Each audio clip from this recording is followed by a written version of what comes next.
"Open the door of prison number 9 now," Arnz instructed. "And what about the prisoners, sir?" David asked. "Nothing, just open the door." He would come out on his own when he was ready, Arnz said as he headed to his cabin.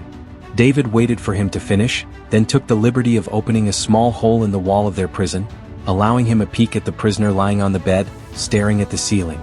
He hadn't expected to see anything exciting or even interesting. Everyone had stopped their work upon hearing the unexpected new order from DC Arnz. His orders were usually followed without question, but he had never announced that a prisoner would leave the prison on his own.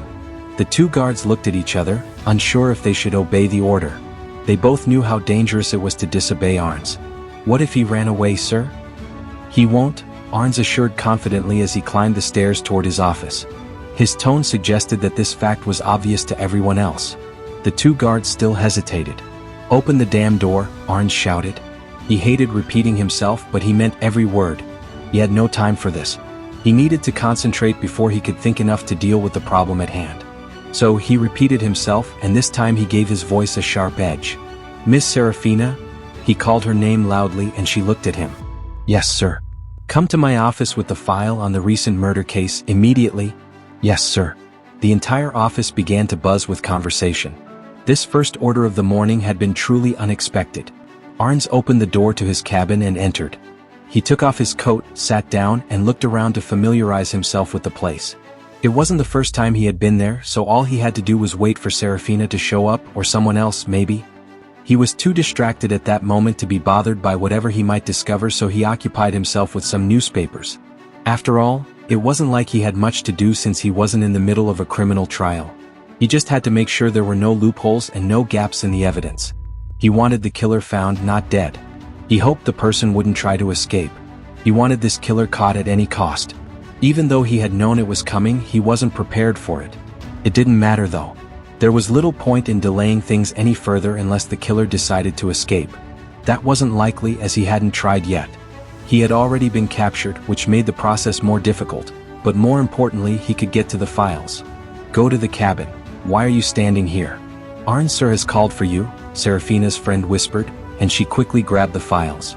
She left the room and went up the stairs, disappearing through a doorway into the cabin. Seraphina knocked on the door and waited for a response before entering. Arnz was sitting at his desk, looking at some papers and reading an old newspaper. She walked over to his desk and stood there quietly, waiting for him to look up. "Thank you," Arnz said without moving his eyes from the newspaper article. He was completely focused. He couldn't afford distractions. Seraphina noticed something odd about this man, something she couldn't quite put her finger on. She had always thought he seemed a bit off somehow. Like nothing he did could possibly be normal. Not that she was complaining. However, she was always careful not to say anything in front of him because he always seemed slightly disturbed when she talked during these meetings. Perhaps he didn't want anyone to hear them discuss matters that were not of their business. Either way, he was very different from most men she had ever met. The file arrived within a matter of minutes. Seraphina stood in front of Arnz, waiting for him to notice. "Sir?" she asked. Arnz didn't look up and continued reading through his newspaper. "What was it?" he asked after a while. He knew that Seraphina was waiting patiently for him to take care of whatever business she had brought, so he set aside his paper and glanced at Seraphina. He saw that Seraphina had come in empty-handed. "Where was the file?" Arnz demanded. "Sir, that? Put it on the table and go." "Sir, that file had already been taken by Mr. Rex." "What?" "And he also said that if the case needed to be discussed, you should come to my apartment at 8 p.m. today," Seraphina stated flatly. Okay. "You may go now," he ordered, and she left the office. Arnz smiled before turning his attention to the papers scattered across his desk. He started to read over them. He didn't know exactly where it was going or whether they would ever catch the bastard responsible for the murders, but there was one thing he knew, or at least hoped he had. Once everything had been processed and signed, it would finally be done. "Zinnia?" "Yes, ma'am." "When you finished this, cleaned Rex's apartment today?" "Yes, ma'am." "Was Mr. Rex coming today?" Maya replied quickly, her eyes still on the magazine in her lap. "You must have been very happy. But how would you find your sister's killer?" Zinnia asked as she cleaned up, continuing to question. More than concern, she was interested in the family drama unfolding around her. It was a curious thing to her but also fascinating. For some reason she couldn't help herself. Maybe it was just an act of compassion. Or maybe she felt bad about what happened. She didn't know. Whatever it was, she liked being involved. Maya looked up from her magazine and turned toward Zinnia. My sister wasn't dead. She couldn't be. She had just gone missing. Then why didn't you just call the police? Surely they had people in charge of finding missing persons. They must have been able to figure out where she was. Maya frowned as she leaned back into the chair. We didn't even know where she was. She just vanished one day and we haven't heard from her since. That was terrible, Zinnia commented. Her mind was reeling. Everything was spinning in a dizzying spiral. She couldn't fathom Maya losing both parents and finding that her twin sister, whom she idolized and cared for deeply, had been taken by unknown hands. It didn't seem real to her. She could barely comprehend it.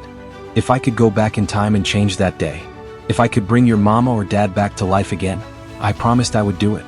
You believed me, didn't you? Just did your work quietly.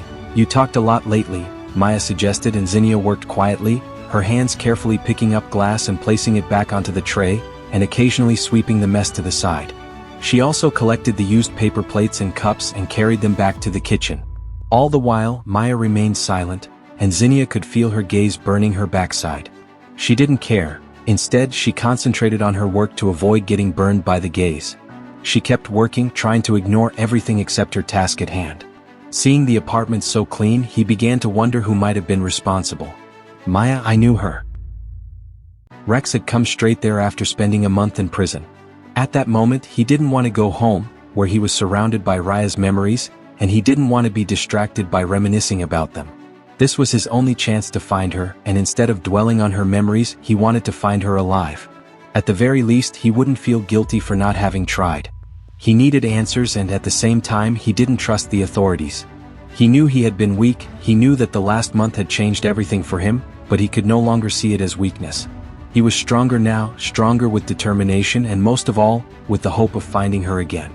He cleaned the board in the room, removed the old pictures, and replaced them with photos related to the new case. The picture with Raya's name written on it was placed in the center. His eyes scanned the faces of everyone in the frame until his eye landed upon the woman lying with her throat cut open. Her eyes were open and she was staring at something, probably the camera or the wall, judging by the vacant expression, but it was as if she were looking at someone. Her eyes were wide open and stared directly at the screen, but not directly at the photographer. It was almost as though she was staring behind the person who had taken the picture. A cold chill ran down Rex's spine. Something wasn't right about this photo. It was a strange feeling like it wasn't supposed to be there. It didn't make sense. He took the scanned copy of that photo and started editing it on his computer. He was sure there was someone's reflection in her eyes, or was it a trick of light? Did she see something or someone else that wasn't there? Rex didn't dare think too much about it, it would only drive him crazy. He sat in silence for a couple of minutes as he watched the file upload and zoomed in on her eyes for precision. He carefully selected the eye area using the lasso tool and increased the contrast. He clicked on the photo, which slowly rotated in front of him, then let go of the button, watching it rotate for a few seconds before stopping at her face. The image slowly grew blurry until it was clear again. The whole picture began to fill in. Rex's stomach dropped when he realized that the image showed what looked like the backside of someone's head wearing a hoodie. He hit the fast-forward button on the computer, then double-clicked on the image to enlarge it further, until he was staring right at a full profile of the person holding the gun. Rex felt sick. That face was covered. Was this the killer? Whoever it was trying to cover themselves. He hit the freeze button on the screen and stared at the person in the photograph when he heard the doorbell. He quickly saved the photo in the folder, closed his laptop, and went to open the door to receive his visitor. Arnz, was that you? Rex asked and opened the door. While studying the case, I hadn't realized it would take from morning until evening. I knew you would take this case because of Raya, Arnz replied as he entered the house, walking past him toward the kitchen.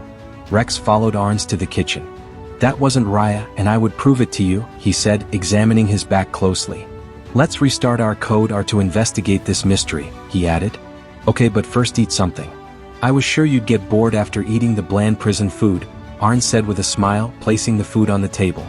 The sweet aroma of chicken soup filled the air and made Rex's mouth water. He hadn't tasted good food for a month. He smiled as he took his seat. I made a new recipe just for you, Arnz told him as he pulled off his coat.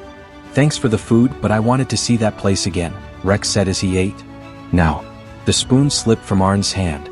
He had anticipated that Rex might visit that place again, but he hadn't expected it to be so soon.